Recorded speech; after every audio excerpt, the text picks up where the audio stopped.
Quando? A paz do Senhor, irmãos. Amém. Aqui nós estamos para gravar mais um vídeo da Escola Bíblica Dominical. Hoje aqui, né, nosso irmão Salvador, todo mundo conhece. Todo mundo conhece. E o nosso professor irmão Hilton, que vai estar aqui nos presenteando, né, com aquilo que Deus tem concedido para ele, de sabedoria, né? E Deus, ele concede a cada um pouquinho, né? E de pouquinho em pouquinho chega um montão. Amém? A lição que nós estaremos meditando, é a lição de número 6, 9 de agosto de 2020. Neemias reconstrói os muros de Jerusalém. Aqui é meio ofuscado, né? Ok. O texto áudio está em Isaías, capítulo 60, versículo 18. Glória a Deus. Isaías, capítulo 60, versículo 18. Vamos dar um tempo para os irmãos achar aí e os irmãos aqui também.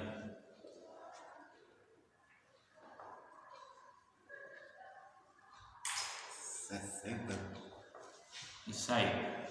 Isaías 60, versículo 18.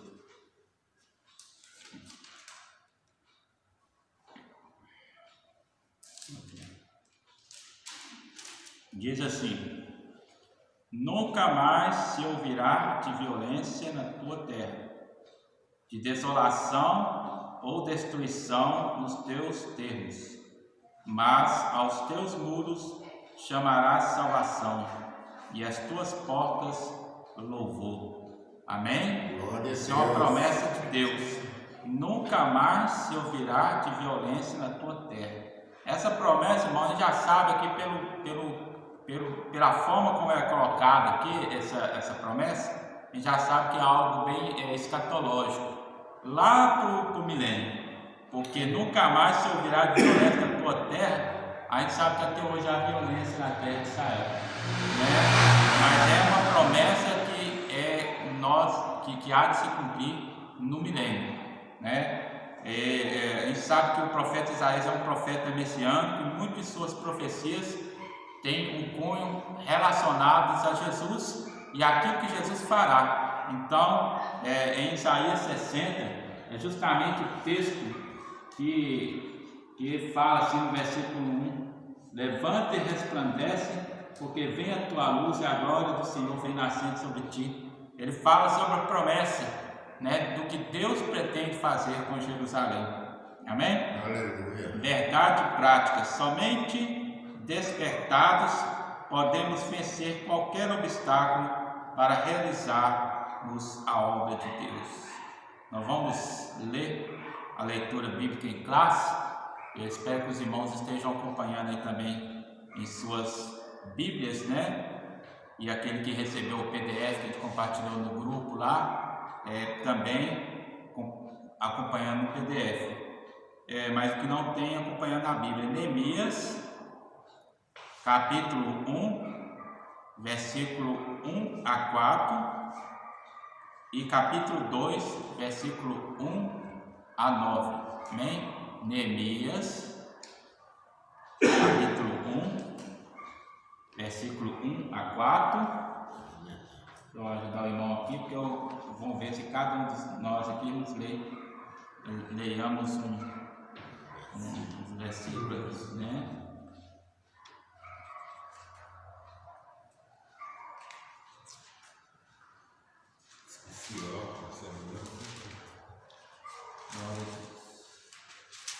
Glória a Deus. Bendito seja o nome do Senhor.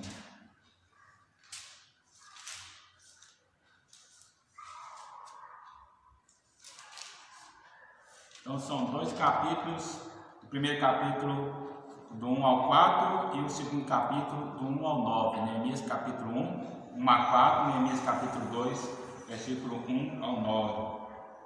Eu vou ler o primeiro e depois os irmãos aqui nos ajudam, amém? As palavras de Neemias, filho de Acarias, e sucedeu no mês de Quisleu, no ano 20º, estando eu em Suzã, a fortaleza, que veio Anani, um de meus irmãos, ele e alguns de Judá, e perguntei-lhes pelos judeus que escaparam e que restaram do cativeiro e acerca de Jerusalém. E disseram-me os restantes que ficaram, que não foram levados para o cativeiro. Lá na província estão em grande miséria e desprezo, e o muro de Jerusalém fendido, e as suas portas queimadas a fogo. E sucedeu que, ouvindo eu essas palavras, assentei-me e chorei e lamentei por alguns dias, e estive jejuando e orando perante o Deus dos céus. Neemias capítulo 2, versículo 1 em diante. Sucedeu, pois, no mês de Nissan, no ano 20º, do rei Artaxerxes, que estava posto vinho diante dele, e eu tomei o vinho e o dei ao rei, porém nunca antes estivera triste diante dele. E o rei me disse: por que estás triste o teu rosto? Pois não estás doente? Não é isso senão tristeza de coração. Então temi muito em grande maneira. glória a Deus. Versículo 3. E disse ao rei: viva o rei para sempre. Como não estaria triste o meu rosto, estando a cidade, o lugar dos sepulcros de meus pais, assolada, e tendo sido consumidas as suas portas a fogo? E o rei me disse: que me pedes agora? Então orei ao Deus dos céus. Versículo 5. E disse ao rei: se é do agrado do rei, e se o teu servo é aceito em tua presença, peço-te que me envies a Judá, a cidade dos sepulcros de meus pais, para que eu a edifique. Glória a Deus. Então o rei me disse, estando a rainha sentada junto a ele: quando durará a tua viagem e quando voltarás? E aprove ao rei enviar-me, apontando-lhe eu um certo tempo. Disse mais ao rei: se ao rei parece bem, deem-se-me cartas para os governadores da além do rio, para que me deem passagem até que chegue a Judá. Como também uma carta para Asaf, guarda do jardim do rei, para que me dê madeira para cobrir as portas do paço da casa e para o muro da cidade, e para a casa em que eu houver de entrar. E o rei mas deu segundo a boa mão de Deus sobre mim. Deus sobre mim. Vamos todos para o último versículo?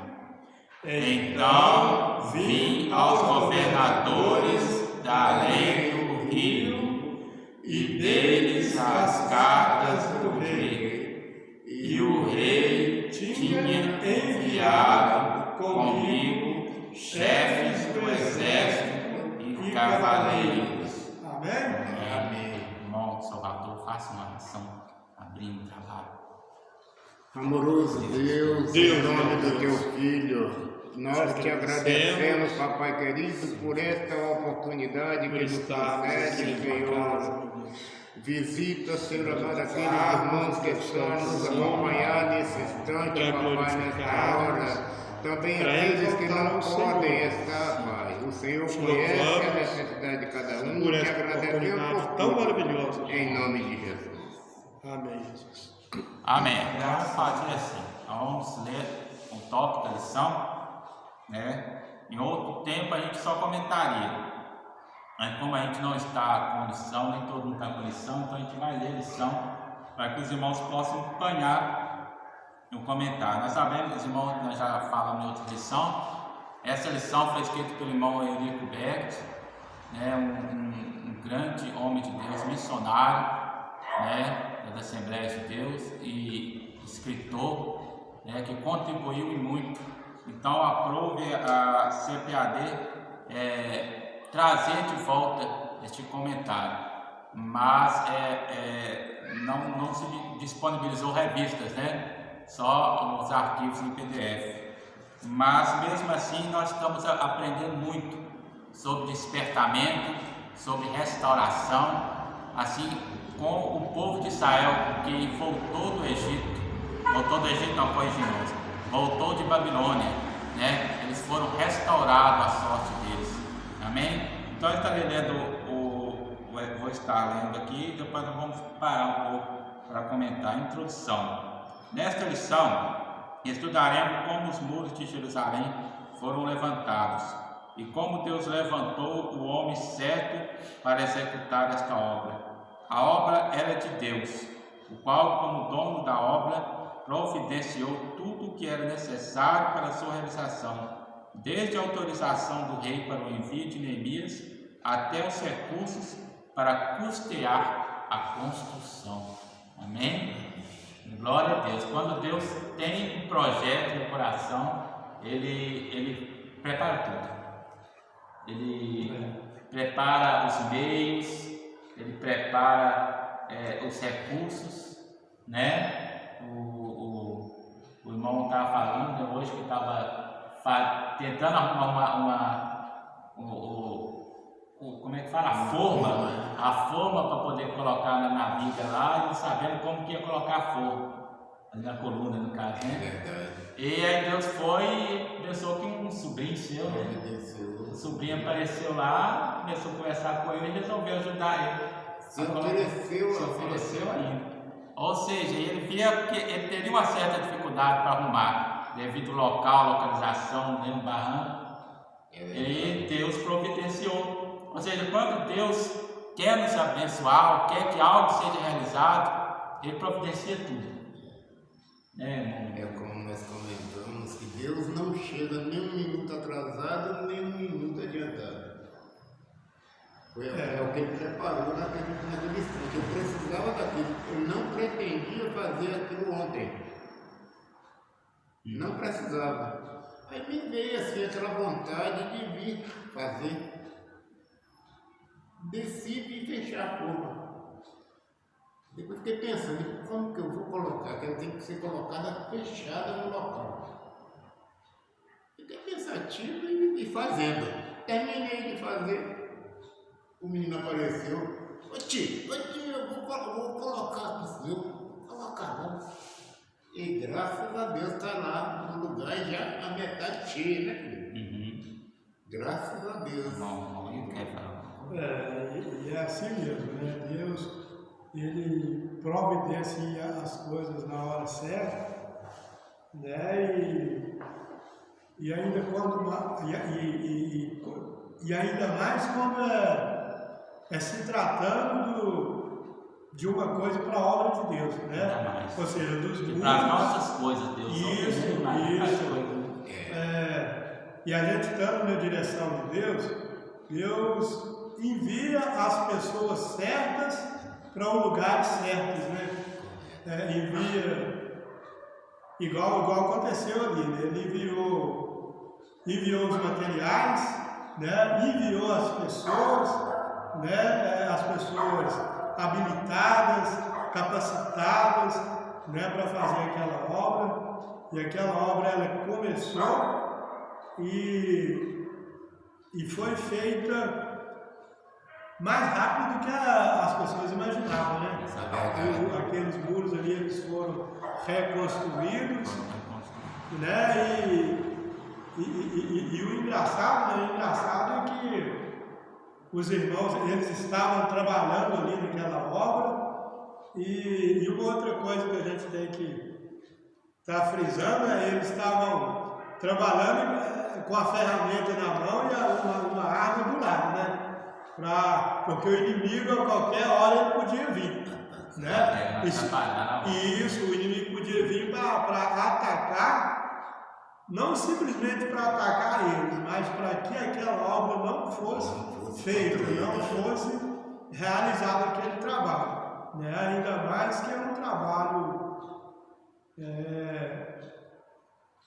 aquela obra que eles estavam fazendo ali, que era reconstruindo os muros, né, ali daquela cidade. Os muros de Jerusalém. Os muros de Para outra cidade, o muro não teria nenhum significado. Isso. Mas para Jerusalém, tinha um significado tanto para os israelitas, quanto para os inimigos dos israelitas.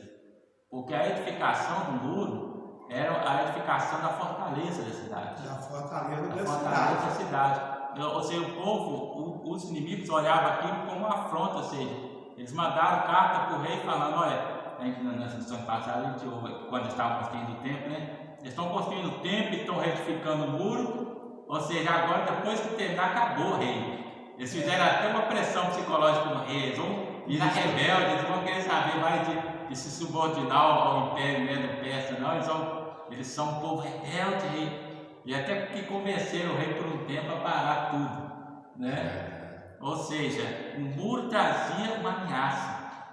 O muro trazia uma proteção física e o templo trazia a proteção espiritual. Ou seja, uma ameaça de dois sentidos que os inimigos estavam encarando aquilo, né? Eles não gostaram dessa. Você podia edificar as casas, edificar o palácio lá, talvez, as casas, mas por que edificar o muro? Por que edificar o templo? Né? Ou seja, a alma, né, de Israel estava sendo restaurada. Espiritualmente falando, né? É a alma de Israel. E nos nossos dias não é diferente, né? Tantas coisas que às vezes vêm para nos atrapalhar quando a gente está no foco, né? No foco, ainda mais quando esse foco é para engrandecer mais ainda o nome do Senhor, né? Para glorificar, para exaltar o nome dele, né? Então nós aprendemos muito, né, com essa palavra, com essa lição que está sendo trazida para nós no dia de hoje, né? Ou seja, olha que essas lições elas foram passadas, elas foram escritas há quantos anos, ô Felipe? Foi 93? Isso mesmo, 93. Isso, eu acho que 93. Estava com a data na cabeça, mas já né? não estou lembrando. E elas foram trazidas para nós agora. Por que elas foram trazidas? Se elas foram trazidas, é porque nós estamos precisando de ouvir essa palavra hoje. Né, Felipe? Nesse momento, né, Salvador? E Deus usou sabiamente o escritor, né, o Felipe? E nós estamos com essa porção tão maravilhosa desse estudo, né, dessa palavra de Deus tão maravilhosa, né, e que nós venhamos a estar alimentando, a aprender a cada dia mais, porque isso vai acrescentar muito para a nossa vida, né? Vamos querer para nós o tópico 1 e olha o tópico 1 todo, depois a gente para comentar ele, ok? Ok. Só espera o monte bloquear e coloca a senha complicada no celular e depois tem dificuldade. O tópico 1 todo esse aqui, ó. Deus responde às orações de Neemias. Pode ler todo e depois nós para comentar. Isso.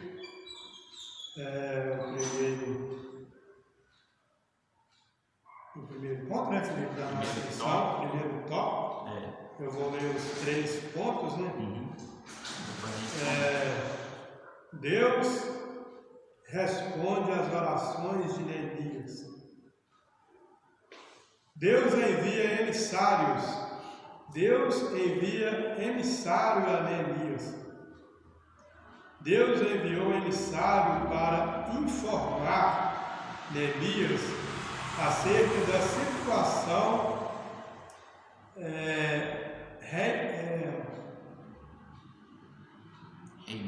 reinante em Jerusalém. Esta pessoa foi Anani, irmão de Neemias. Está lá em Neemias capítulo 1, no versículo de número 2. Anani contou como os judeus que haviam retornado a Judá após o cativeiro estavam em grande miséria, muros fendidos e portas queimadas a fogo. Eram símbolo de miséria e de desprezo, e faziam dos moradores da cidade vítimas fáceis de assaltantes. Está lá em Neemias capítulo 1 e o versículo 3. Neemias, angustiado, jejua e ora. Deus despertou em Neemias uma profunda angústia pela situação de seu povo, que morava em Judá. Neemias começou a jejuar e a orar. A oração inicial de Neemias está registrada em Neemias capítulo 1, do versículo 5 ao 11. Iniciou seu período de oração no mês de Quisleu, ou seja, traduzindo para o nosso calendário, é o mês de dezembro. E Deus que ouve as orações fez a resposta chegar no mês de Nissan, ou seja, no mês de março do nosso calendário. Neemias capítulo 2, verso 1. Deus responde às orações de Neemias. Como resposta às orações de Neemias, Deus despertou o rei para assumir a responsabilidade do empreendimento. Neemias era copeiro do rei. Certo dia, ele apresentou-se diante do rei, com semblante triste. Interrogado acerca do motivo da sua tristeza, Neemias relatou a situação da cidade de Jerusalém e de seu povo que ali vivia. Neemias 2, versículo 2 e 3. Por inspiração de Deus, o rei perguntou a Neemias: que me pedes agora? Neemias capítulo 2, versículo 4. Neemias orou ao Deus do céu para que pudesse responder ao rei dentro da direção de Deus. Em um momento, Neemias teve seu chamado para ir a Jerusalém. Confirmada, respondeu ao rei: peço-te que me envies a Judá, a cidade dos sepulcros de meus pais, para que eu a edifique. Neemias capítulo 2, versículo 5. Deus despertou o rei a atender o pedido de Neemias. Neemias recebeu carta do rei dirigida aos governadores da região e ainda uma carta com ordem para que o necessário para a construção fosse dado a Neemias. Tudo segundo a boa mão de Deus sobre Neemias. Neemias capítulo 2, versículo 8. Deus é verdadeiramente o Deus daquilo que é impossível aos homens, aos nossos olhos.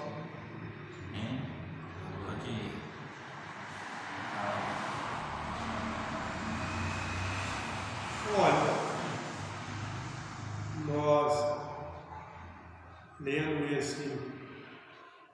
esse texto que nós acabamos de ler nesse momento, né, nós vimos aqui, né, que Deus, Ele... Pode falar, filho. Eu vi aqui, mas pode falar. Depois eu falo. Uma coisa muito boa. Deus, Ele conhece o coração dos seus escolhidos. Deus, Ele conhece o coração dos seus escolhidos.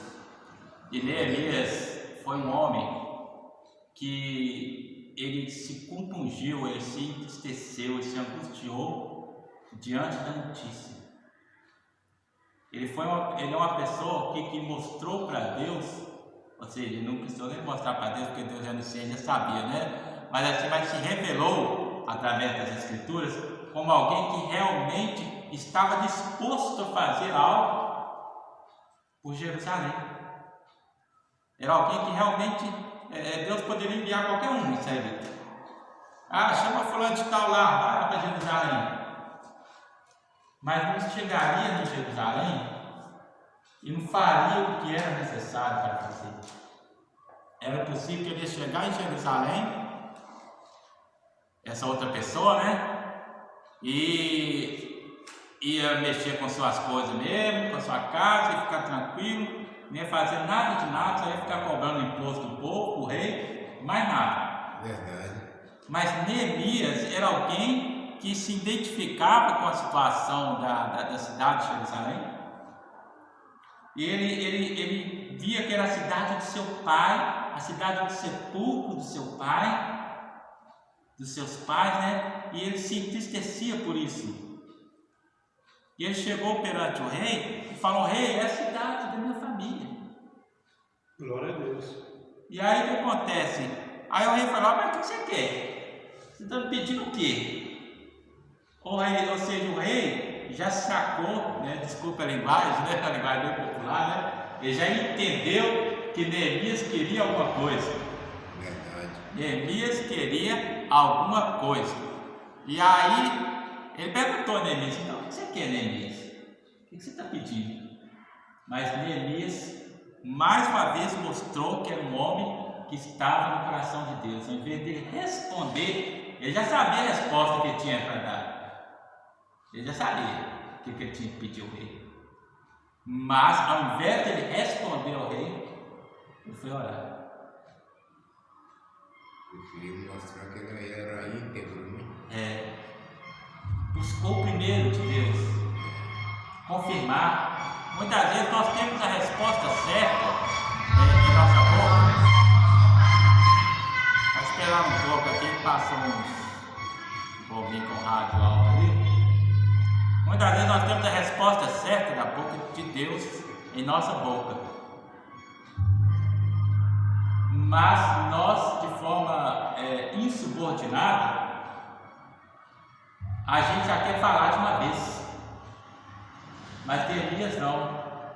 Neemias primeiramente foi confirmar se aquilo era de Deus mesmo, para depois falar. Olha, Moisés, quem era Moisés? Moisés foi aquele que tirou o povo de Israel do Egito. Foi um grande libertador, um grande legislador, mas ele queria fazer isso de que forma? Na base do book, né? Ele já sabia que era ele mesmo homem. Sou eu mesmo homem. Então vou lá. E acabou matando. Mas Neemias fez justamente o contrário. Eu não sei, eu não estou lá no coração de Neemias, não estava, mas certamente ele lembrou. Vou fazer como Moisés. Deixa eu ir primeiro perante Deus. E assim Deus vai abrir a porta para mim. confirmação. Ou seja, Deus tem um caminho para a gente, a gente sabe disso, mas mesmo sabendo disso, o prudente é ir primeiro diante de Deus, para que Deus confirme o caminho.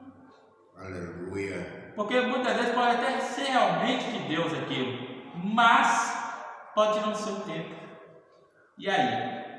Aí você vai e tu passa o carro na frente dos bois? Né? E aí não dá certo, né? Aí não tá certo. E é mesmo, é o que o Felipe acabou de falar aí, né? Neemias, é claro que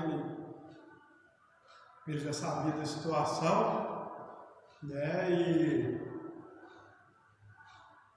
E com certeza ele já tinha orado antes, né? A respeito daquilo que precisava ser feito, né? Mas quando ele chegou diante do rei, né? Às vezes, se fosse a gente não ia ter essa sabedoria, né? Até porque ele já tinha orado um pouco, né? E aí, quando Jeremias ele chegou diante do governador lá, do rei, ou melhor, diante do rei, né? E só de ele ter chegado diante do rei e o rei já ter sentido que ele estava triste com alguma coisa, aí se fosse eu particularmente, eu ia chegar, eu já ia conversar com o rei, eu já ia falar com ele, eu estou precisando disso, disso, disso. Agora ele não, né? Ele foi para a oração mais uma vez, né?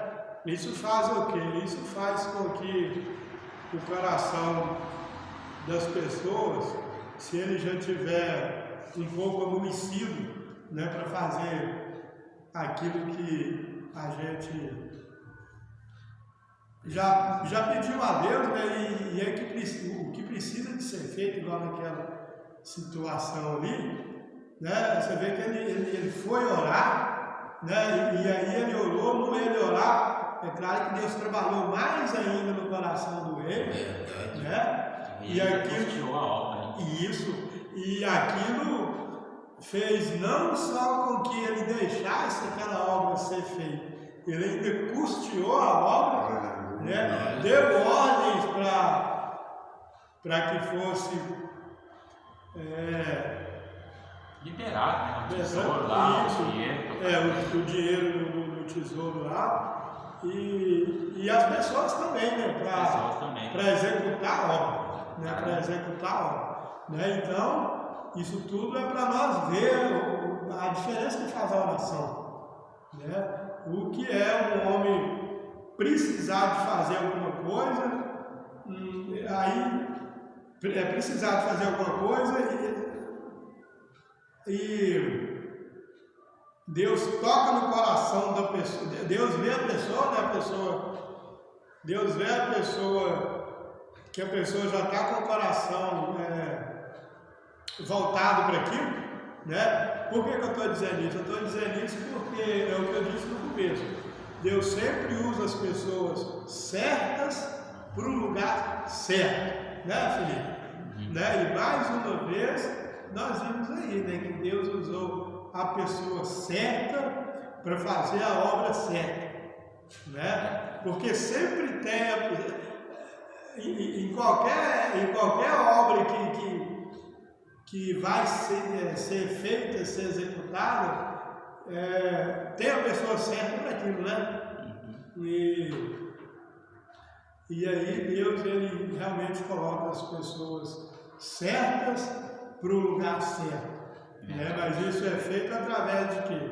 Através da oração, através da gente ver que realmente Deus é tudo, né? E nós não é nada. A nossa sabedoria... O coração dos governadores, o coração das autoridades está na mão de Deus. E Deus move o coração conforme a vontade dele. Ou seja, se Neemias não fosse com a oração, a oração é algo poderoso, né? Mas é poderoso para quem crê. Porque se você orar sem fé, como diz lá Hebreus 11, né? É necessário que aquele que se aproxime de Deus creia que Ele é galardoador. Se você orar sem fé, você não consegue nada mesmo, não. Perder tempo. Mas orar com fé em Deus, a oração é poderosa. Orar sem fé, no meu raciocínio aqui, orar sem fé, comparando talvez mal, é como se você tomasse um café sem açúcar.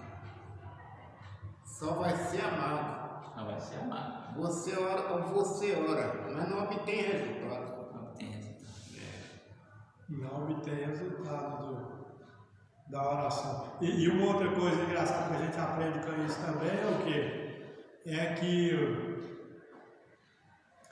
a gente aprende com isso é que às vezes na vida da gente, né, às vezes tem algumas coisas que às vezes está até encaminhada. Né, e por as coisas estar encaminhadas, a gente pensa assim, vai ser fácil. E às vezes pensa assim, não precisa nem de orar. E aí você vai, faz, e aquilo não dá certo. Tinha tudo para dar certo, mas não dá certo. E não dá certo por quê?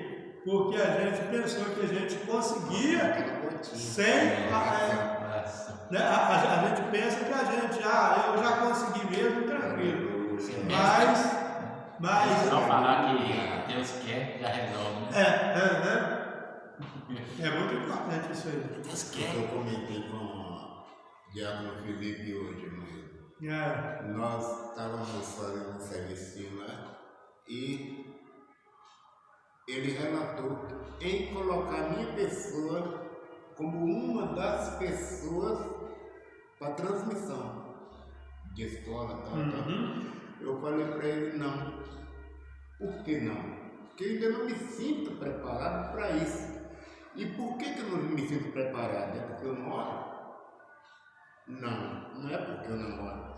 Mas, de acordo com a palavra de Deus, para cada função Deus preparou alguém. E talvez eu esteja preparado para uma outra função. E se eu for observar o homem, digamos, um líder nosso, talvez eu vou enfrentar uma função que eu não desempenho ela. E o que vai acontecer? Nós vamos dar atraso na obra em vez de dar adiantamento. A gente sabe a hora das coisas. Eu me sinto bem, como eu falei para o Diácono Felipe, eu me sinto bem estar aqui com vocês, participando. Se me fizer uma pergunta, eu responder, eu contribuindo na obra. Porém, para liderar, ministrar aquilo ali, eu não me sinto preparado. Mas quem sabe amanhã? É verdade. Deus vai preparando aos poucos, né?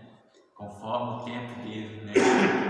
Vou ler agora o tópico 2 e o tópico 3, são dois tópicos pequenos e nós vamos estar comentando.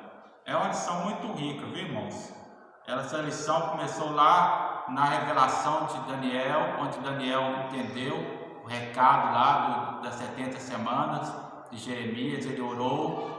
E depois, quando ele buscou a presença de Deus, Deus respondeu e trouxe outras revelações para ele, né? E através de Daniel, Deus levantou Ciro, e Ciro moveu lá e trouxe, e mandou Esdras para cá, e veio Esdras, veio Zorobabel, e veio, agora veio Neemias também. E Deus levantou lá os profetas Ageu, Zacarias, Malaquias, que foram os profetas que ajudou o povo. Ou seja, foi uma revolução que Deus fez daquilo que o povo estava praticamente sumido, todo mundo espalhado. Mas quando chegou lá os finais dos 70 anos, 70 anos, 80 anos, 70 desse cativeiro, né? Chegando no final lá, aí Deus foi e levantou Ciro. Quem era Ciro, né? Ciro era um homem que há 200 anos mais ou menos, 180, 200 anos mais ou menos, Isaías já tinha falado até o nome dele. O homem nem pensava em existir. Isaías já tinha até falado o nome do homem. E aí, certamente, ele não sabe, né? Daniel chegou lá perto dele e falou: aqui ó, já existia lá em Jerusalém um homem que falou do Senhor naquela época, que o Senhor ia ajudar a gente, né? E o rei foi e fez aquele decreto. E aí nós estamos aprendendo essa lição. E agora Deus levantou Neemias. Neemias, primeiramente, irmãos, ele chegou lá como um enviado do rei para a construção do templo, para a construção do muro. Mas depois, por um período, Neemias foi também nomeado governador de Jerusalém por um tempo, né? Que Zorobabel foi um dos governadores. Amém? Vamos lá, né? Neemias chega a Jerusalém. Neemias faz levantamento da real situação dos muros. Saiu à noite na companhia de poucos homens, sem dizer a ninguém qual era seu objetivo em Jerusalém. Neemias 2, 12 a 16. Neemias declara sua intenção de reedificar os muros. Tendo se inteirado da verdadeira situação dos muros de Jerusalém, Neemias convocou os judeus, os nobres, os magistrados e todos os que faziam a obra a juntos reedificarem os muros para que não mais estivessem em opróbrio, declarando-lhes como a mão de Deus lhe fora favorável, como também as palavras do rei. Então disseram todos: levantemo-nos e edifiquemos, e esforçaram as suas mãos para o bem. Então, assim que Neemias saiu e chegou em Jerusalém, né, ele fez lá uma vistoria, olhou os muros, viu aonde estava rachado, quebrado, queimado, né, fendido os muros. E aí ele depois fez uma reunião com todos os líderes e principais de Jerusalém e declarou a sua intenção: nós não viemos aqui à toa, nós não estamos aqui só para fiscalizar, né? Certamente eles olharam o fiscal do rei, né? Chegou bem lá, botaram lá no copeiro do rei, saiu de copeiro e veio para ser fiscal, né? Fiscalizar a nossa liberdade. Não, ele chegou lá: não, irmão, eu não vim aqui para isso.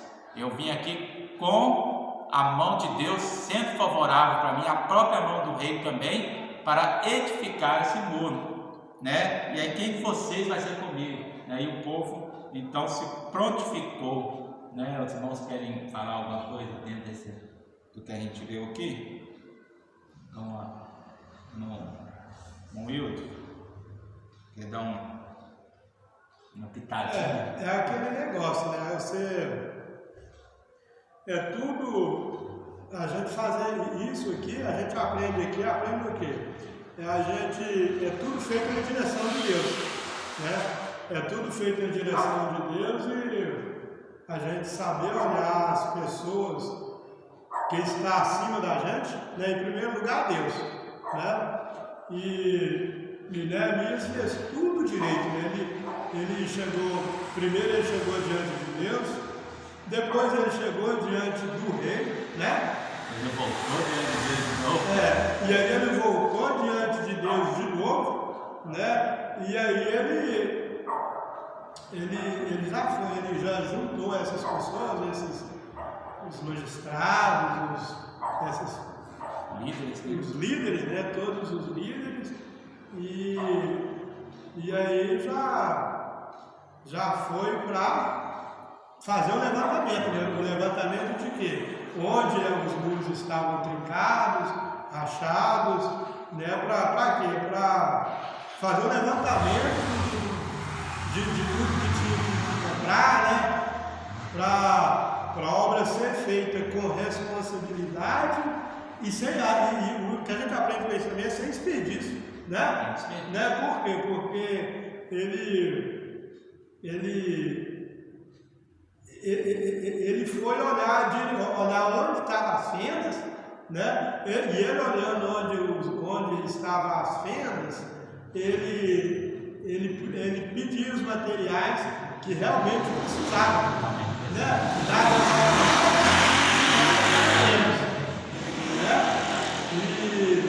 E a assim eles começaram, né? Aí eles já começavam a fazer o serviço, né?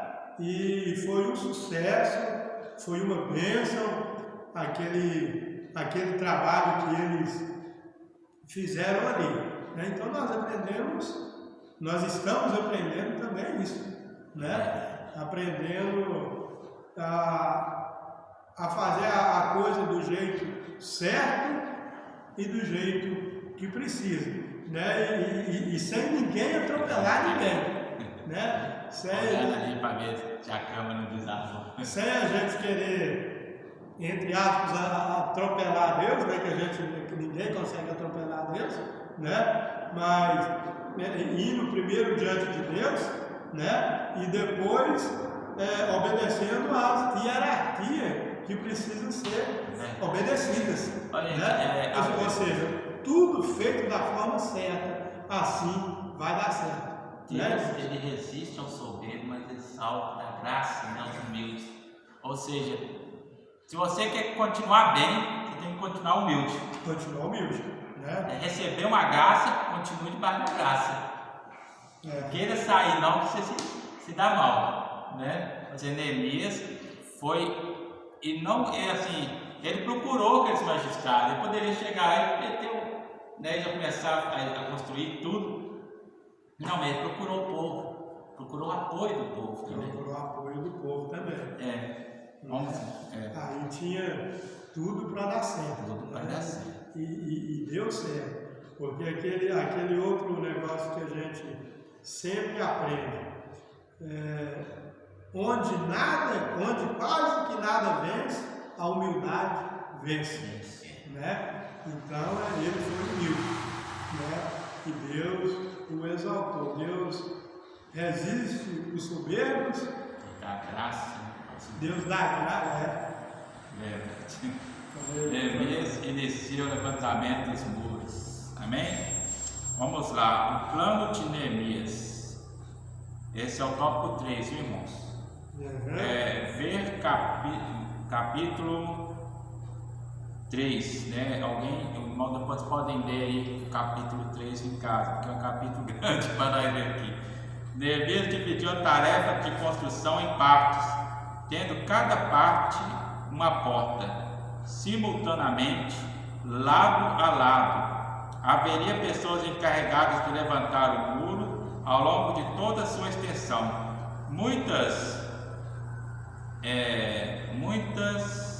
delas edificando o pedaço de muro que ficava em frente à sua própria casa. Interessante isso. Havia também grupos encarregados de levar entulho, trazer material, etc. O coração do povo se inclinou a trabalhar. Meu irmão, é tão bom quando o povo se inclina a fazer algo que é proposto. É tão ruim quando o pastor, o líder, tem que ficar todo dia aqui, irmãos, vamos fazer, irmãos, e tem que dar aquela pregação e falar sobre boa vontade, e falar sobre ânimo, né? E chamar lá o texto lá de Josué, e Josué, não tem, esforça-te, Josué, né? Ou seja, é tão ruim, irmãos, mas é tão bom quando o ministro fala, o líder fala, o pastor fala, né? E o povo, todo mundo abraça, vamos fazer, vamos embora. Prontamente. A gente lembra que lá de Moisés, quando foi fazer o tabernáculo, traz material para a gente construir. Aí o povo vai trazendo. Aí Deus falou, mas eles pararam que o negócio devia ter demais. Aí não, para, gente, já deu, já está sobrando. Já deu, já está sobrando. Ou seja, o povo teve uma boa vontade, e não era diferente na época de Neemias. Neemias começou a edificar o templo. Esta que edificou o templo, né? Neemias começou a edificar o muro, e cada uma das pessoas, moradores de Jerusalém, que tinha sua casa ali perto do muro ali, aquilo que era, ele ia ajudar na construção e edificava prontificava e trabalhava lá com o pedreiro, lá e edificava a parte do muro. Isso foi muito crucial para que o muro fosse reedificado rapidamente. Por quê? Porque se eles deixassem talvez só para a equipe de Neemias fazer, talvez a equipe de Neemias levou um bom tempo para fazer. Aqui, cada um pegou um pedacinho dele, fez cada um, aquilo no mesmo tempo que um estava fazendo aqui, o outro estava fazendo lá, ou seja, isso agilizou muito a edificação do templo, né? E logo já era possível notar que os muros cresciam e as roturas começavam a ser tapadas, né? Os buracos, as frestas já começavam a ser tapadas. Neemias 4, 7. A tática de Neemias. A tática de Neemias de engajar todos os judeus na obra de edificação do muro é um exemplo muito importante a ser seguido pela igreja em seu trabalho de evangelização. Neemias tinha um plano que aproveitava todos que quisessem trabalhar, designando a cada um a sua função. Assim também o pastor da igreja deve, na direção do Espírito Santo, orientar os crentes a entregar-se a Deus para realizarem a obra do Senhor, trabalharem para o Senhor, enche o coração dos crentes de grande alegria. A união dos judeus ficou ameaçada. Apesar da boa organização, a união necessária para a realização daquela grande obra estava ameaçada. Surgiu um problema entre os pobres e os ricos. Neemias tomou conhecimento do problema e sabiamente o resolveu, e a obra prosseguiu. Esse tópico será retomado na lição número 8. Então, na lição número 8, nós vamos estar comentando qual era esse problema. Aí já fica para os irmãos já dar aí uma lida, aí uma pesquisada, né, sobre o assunto. Mas aí o irmão quer comentar aqui, irmão, sobre essa questão aqui que o comentarista falou, sobre que a tática de Neemias ela é importante para a gente usar nos projetos de evangelização da igreja. Não vou falar uma coisa sobre isso? É importante mesmo. Por que é importante? Porque a evangelização dela pode ser feita em grupo, né? E eu posso evangelizar perto da minha casa, né? O irmão, o Salvador, o irmão Felipe, né? Perto da sua casa. E o engraçado, né? Para Deus não tem desculpa, não. Eu estou lembrando de uma irmã, quando eu converti numa igreja lá no bairro onde eu converti, onde eu comecei a congregar. Aquela irmã era engraçada, ela era analfabeta, ela não sabia escrever e não sabia ler, nem um pouquinho. Como que ela fazia para evangelizar? Eu lembro que às vezes o pastor lia o texto na Bíblia, no culto, e como que essa irmã fazia? Ela pegava a Bíblia e pedia uma pessoa que estava perto dela para abrir a Bíblia ali onde o pastor estava pregando. E quando o irmão fazia isso, ela ia e marcava aquele lugar. Aí ela ia e pregava perto da casa dela, ela falava para as pessoas mais ou menos aquilo que o pastor falou em cima daquilo ali, e quando as pessoas às vezes ela ia falar, está escrito aqui, ó. Aí colocava para a pessoa ler, né? Ou seja, não tem desculpa, né? Não tem desculpa, e dá para todas as pessoas serem engajadas nessa obra da evangelização e a obra do Senhor ser feita, almas ser ganhas, né? E a brecha de Satanás nesse trabalho de evangelização, ela pode ser tapada, né? Pode ser tapada. É uma brecha no muro que pode ser tapada. É uma brecha nesse muro da evangelização que pode ser tapada, né? E muitas das vezes tentamos procurar desculpa, mas na verdade não tem, né? Se a pessoa tiver humildade e submissão, não tem desculpa. Amém? Observando nossos irmãos diáconos que estão aqui do meu lado, o irmão falando sobre analfabetice aqui. Eu me lembrei de um episódio na minha família. A minha mãe era totalmente analfabeta, mas tem 10 filhos nos caminhos do Senhor, 2 pastores que o diácono Felipe conhece, e os demais todos procuram seguir nos caminhos. E ela era analfabeta e evangelizava para tudo quanto era lado, ensinou os filhos o caminho que devem andar. Na igreja ela só sabia ler Salmo 23, mas ela pegava a Bíblia às vezes até assim, ó, de cabeça para baixo. Mas ela lia o Salmo 23 todinho. Recitava, né, cara? Recitava na linguagem de quem não sabia que ela não sabia ler, ela estava lendo, mas ela lia o versículo todinho.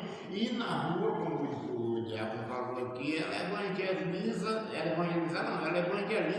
hoje, de forma que, usando um termo clássico da nossa linguagem, eu tenho vergonha dela. No modo aí falar. Sentido de evangelização, né? Aprendi. De não perder tempo. Aprendi a ler, escrever, ensinamos a ela, nós ensinamos os filhos, ensinamos ela a ler, escrever, e hoje, na nossa linguagem, eu perco para ela na evangelização. Vamos lá, verdade, né? É aquela questão que Paulo falou. Ele disse assim: quando eu fui ter com vocês, eu não me preocupei em saber de nenhuma outra coisa a não ser sobre Jesus. Então, para evangelizar, você precisa saber de nenhuma outra coisa. Você não precisa saber grego, não precisa saber latim, não precisa saber nada. Você só precisa saber de Jesus. É só conhecer Jesus. Só conhecer Jesus.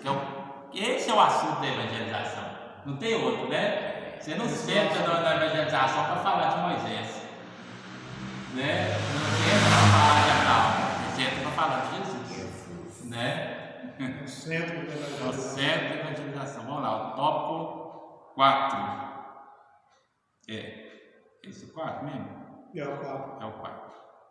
Essa lição tem vários tópicos, viu, irmãos? É bem complicado. Eu vou ler o tópico 4 e depois o irmão vai ler o tópico 5 e comentar com os irmãos. Amém?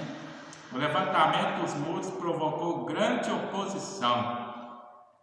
Iniciada a edificação dos muros, Sanbalate e Tobias indignaram-se grandemente e usaram várias estratégias para fazerem parar a obra. Todavia, Neemias e seus liderados, ajudados pelo Senhor, conseguiram vencer todos os obstáculos que se levantaram e trabalharam sem cessar até a conclusão do muro. As diferentes formas de ataque dos inimigos dos judeus e como Neemias conseguiu vencê-las será assunto da lição 9 deste trimestre. O muro foi concluído, Neemias 6,15. Esta vitória teve grande repercussão até os inimigos tiveram de reconhecer que o nosso Deus fizera esta obra. Neemias 6,16. Como os irmãos já perceberam, essa lição é uma visão panorâmica do livro de Neemias. Então, por isso que o autor está falando aqui, vamos comentar na lição 8, agora ele falou que vamos comentar na lição 9. Ou seja, depois ele vai voltar nesse assunto. Por enquanto ele está dando um apanhado.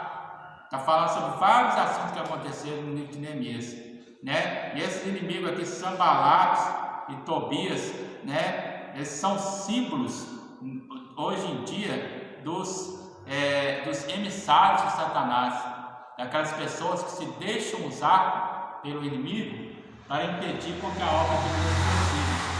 Quando a obra de Deus está indo e está começando a se desenvolver, eles logo se levantam, logo começam a fazer coisas para poder impedir com que a obra prospere. Até o momento em que nada aconteceu, eles não estão nem aí. A partir da hora que a obra começa a mostrar frutos, aí eles começam a ficar oriçados, né? Essa é a palavra. Começa a ficar ouriçados. E aí se levanta tudo que é tipo de pedra de tropeço. Eles puderem levantar uma ação judicial, esse não pode construir aqui, né? Essa igreja não pode ser edificada nesse lugar, porque, isso aqui não, vai atrapalhar a natureza. Até isso eles acham. Eles acham uma brecha no meio, porque vocês estão falando alto aqui.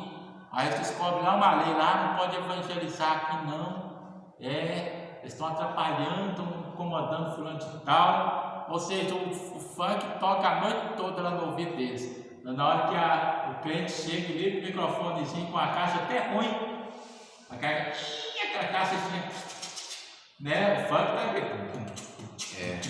E o crente vai ligar, o microfone vai no ouvido da gente, ruim. Aí, de repente, chega aqui, ligaram ali falando que vocês estão incomodando aqui. Os policiais chegaram. Incomodando, né? Ou seja, a obra de Deus incomoda mesmo.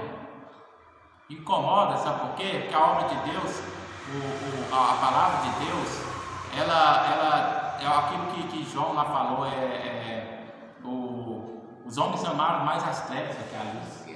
Então a obra, ela incomoda, é como se está todo mundo no escuro, aí de repente o morreu chega lá e liga a lâmpada, todo mundo faz roupa. Esse negócio aí, está todo mundo escurão. Ou seja, incomoda mesmo. É porque lança luz sobre a mente da pessoa e aquele pecado que a pessoa estava acomodada, aí, de repente começa a incomodar. Mas eu não estou podendo fazer isso, não é errado mesmo. Mas aí começa a incomodar. Isso gera uma certa oposição, porque incomoda, né? Irmãos querem falar alguma coisa, nós passamos para o top 5. É o top 5, página 43 aqui, ó. Tá, lê aqui o meu negócio aqui. É só se passar, assim que passa para você. Tá, lê aí até eu achar uma página aqui para você, então. Eu apaguei aqui, ó. Apaguei. Tá. O 5, agora que eu achei. Baixa, eu porque fiz errado aí, eu tô pensando que sim. Aqui a página 43 e depois você vira aqui, ó, aí você já sai lá no início da página 44. A página 43, depois você vira assim, e sai lá no início da página 44. Amém? Glória a Deus. Aleluia. O muro foi solenemente inaugurado. Para a dedicação dos muros foram convocados todos os levitas, a fim de dedicarem os muros. Mexer? Com alegria. Não. Eu mexi errado aqui.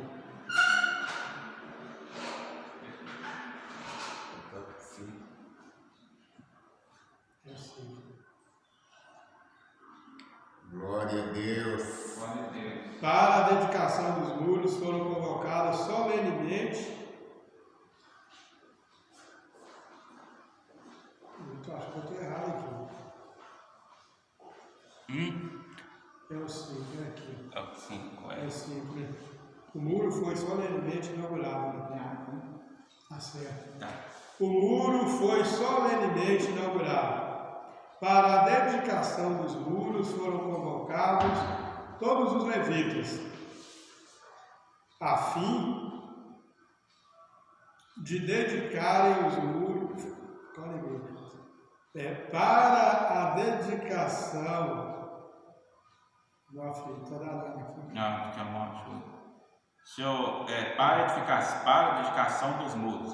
Tópico 1 do subtópico 5. Para a dedicação dos muros foram convocados todos os levitas a fim de dedicarem os muros com alegria, com louvores, com cantos, com saltério, com alaúdes e com harpas. Purificaram-se os sacerdotes e os levitas e logo purificaram todo o povo e as portas e o muro. O ato de dedicação inclui 2 procissões ao longo dos muros, as quais pararam diante da casa de Deus, onde houve sacrifícios. A alegria de Jerusalém era tão grande que o som da festa podia ser ouvido de longe, né? Ou seja, era uma alegria tamanha, tão grande, que de longe podia ser ouvido, né? Não é mesmo? De longe podia se ouvir. Quando é algo maravilhoso, né? Quando é algo assim que contagia o povo, de longe se ouve o barulho, né? Glória a Deus, um barulho de alegria. Vamos ler o tópico 6. Seja Deus. Você conseguiu pegar ele aí, né? Agora acho que eu consigo. Então, agora também. Não vai comentar o 5, não? Eu já comentei. Breve. Os muros trazem ensino simbólico importante. A Bíblia fala da salvação como um muro. Aos teus muros chamarás salvação, e às tuas portas louvor. E ainda uma forte cidade temos, a quem Deus pôs a salvação por muro e antemuro. Em Isaías capítulo 26, versículo 1. Aí já mexi errado aqui de novo. Aí vai o versículo 2. O tópico 2 aí. O muro da salvação fala da divina proteção que beneficia aqueles que se abrigam dentro dele. Deixa eu errar aqui. Você vai para o início da página. Observamos que o levantamento dos muros foi resultado de um despertamento. O crente despertado sente uma imperiosa necessidade de conservar-se dentro dos muros de salvação, onde ele é protegido pela excelente grandeza do poder de Deus. E pode dizer como Paulo: eu sei em quem tenho crido, e estou certo que é poderoso para guardar o meu depósito até aquele dia. Ou seja, que bom, né? Que bom é quando a pessoa é verdadeiramente salva e ela tem consciência e tem convicção disso, né? O engraçado é que a salvação é Cristo. Cristo é a salvação, né? A pessoa, quando ela é realmente salva, ela tem medo do pecado, né? Pode até acontecer dela cair em alguma cilada, em alguma coisa que o mundo oferece, mas rapidamente ela fala assim: oh, esse aqui não é o meu lugar, né? Por que não é o meu lugar? Porque a gente sente, né? A gente sente que a gente está meio que dentro de uma bolha, espiritualmente falando, né? A gente sabe que lá do lado de fora não é bom para nós, né? Nós sabemos que esse muro da salvação, ele é tão importante e o engraçado é que, às vezes, quando nós temos essa certeza, essa convicção, nós, às vezes nós vamos em determinados locais, às vezes esquisitos, né? Nós colocamos o nosso pé em certos locais esquisitos mas nós não sujamos os nossos pés. Né? Nós vamos em determinados locais, nós falamos com as pessoas, né, que elas estão fazendo a coisa errada, pregamos para ela, evangelizamos para ela, e nós não sujamos daquilo que eles estão fazendo. Né? Por que isso? Por que isso? Porque nós temos esta certeza, esta convicção que nós estamos dentro desse muro, né? Esse muro que é a salvação. O 3. É o 3? Né? Olha, está dentro da sua leitura. O muro da salvação é uma permanente linha divisória entre o reino de Deus e o reino deste mundo.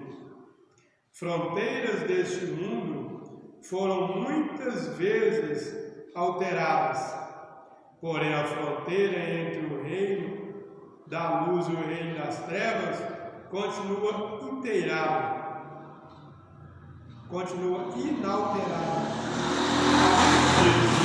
Eu, o Senhor, não mudo.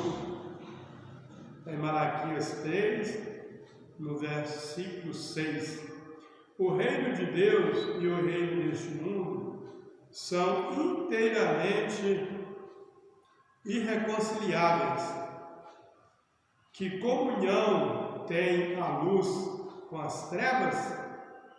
Ninguém pode servir a Deus e a Mamon. O fato de o muro da salvação ser uma divisa entre o reino de Deus e o mundo não significa que há uma proibição pela qual o crente não tem direito de fazer o que quer. O crente é livre. Todavia, a mesma linha divisória representada pelo muro da salvação passa também dentro do nosso coração. Por isso, Paulo escreveu: a não ser na cruz de nosso Senhor Jesus Cristo, pela qual o mundo está crucificado para mim, e eu para o mundo. E podemos assim fazer nossas as palavras de Paulo. O que para mim era ganho, reputei-o perda por Cristo. Finalmente a salvação transforma o crente de tal forma que ele começa a querer aquilo que o Senhor quer e passa a orar: seja feita a tua vontade. O segredo de uma vida cheia do Espírito Santo é: quem crer em mim, como diz a Escritura, rios de água viva correrão do seu ventre. Amém? Então, ou seja, o muro de Jerusalém simbolizava o muro da salvação, que é um muro construído pelo amor de Deus, que cerca o crente, que cerca todos aqueles que pertencem ao reino dos céus, né, e mantém-os abrigados. Não é um muro simplesmente de divisória. O próprio nome já diz, muro da salvação. Ou seja, é como se lá fora existisse uma guerra. E muitas pessoas estivessem morrendo em miséria. Mas existe uma porta, que é o próprio Jesus, né? E existe um arauto convocando as pessoas para entrar, que são os ministros do Evangelho, né? E existe um muro, que as pessoas que entram para dentro dele são livres dessa condenação que jaz lá fora. E esse muro também é o próprio Jesus. Quando ele fala a parábola lá do bom pastor, né? Antes de ele falar que ele é o bom pastor, ele fala que ele é o quê? Que ele Eu sou a porta. Eu sou a porta. Se alguém entrar por mim, entrará e sairá e achará pastagem. Salvar-se-á. Salvar-se-á. Os irmãos querem fechar aí os comentários, irmãos, para nós orar? Bênção. Bênção pura. Nós temos vindo aqui, né, e está passando esse período tão gostoso, falando sobre essa missão tão maravilhosa, né, e que nós possamos a estar sempre aprendendo, né, e a estar dentro desse muro, né, e nunca pensar em sair de dentro desse muro, sair lá para fora, né? Nós estamos dentro desta arca, que é Cristo, nesta arca que é a salvação, né? Desde os tempos de Noé, né, as pessoas que, quando ele diz que as pessoas que entrassem naquela arca, elas iriam ser salvas, né, até hoje, né, a arca hoje é Cristo, naquela arca, né, e quem estiver dentro dessa arca não pode nem pensar em sair, né, porque nós não vamos encontrar nada de bom fora desta arca. Aos nossos olhos parece que tem coisas boas, né? Mas nós sabemos que o fim delas são amargas, né? Então, por isso, nós vamos estar sempre nesta arca, né? E as pessoas também que estiverem nos acompanhando, né? Nós falamos com elas, para elas ficarem também dentro desta arca, dentro destes muros, né, de Jerusalém. Amém? Amém. Pai bendito e Deus, eterno, obrigado, Senhor, por este momento maravilhoso onde nós refletindo aqui sobre Neemias, sobre a edificação desse muro, que é o próprio Senhor Jesus. Obrigado por esse muro de salvação que nos serve, Senhor. Ó Pai, que cada filho que está ouvindo e assistindo esta palavra possa ser edificado, possa ser fortalecido em Ti, ó Pai. E leva-nos em paz. Dando graça, Pai, a todos que estão nos ouvindo, para que o Teu nome continue sendo glorificado. Em nome de Jesus. Amém.